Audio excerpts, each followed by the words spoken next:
Hey everybody, in this video we're going to explore the call bridge feature. Now what this is designed to do is to quickly connect you with new leads as they arrive in the system. Now I am building out a campaign right now and you see that I have a lot of options in terms of how I can respond to leads. Now in this example I'm going to choose call bridge.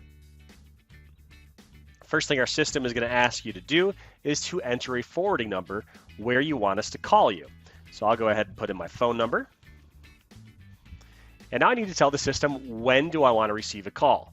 Now this is a brand new lead, so speed to lead is extremely important if you want to convert. So I want the system to call me immediately. Go ahead and create that call bridge.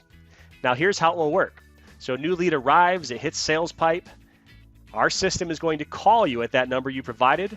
We're going to announce to you that you have a new lead, and all you have to do is hit 1 and we will instantly connect you. Now imagine how powerful that could be because it's going to connect you to your new leads almost instantaneously. I think you're going to love this feature.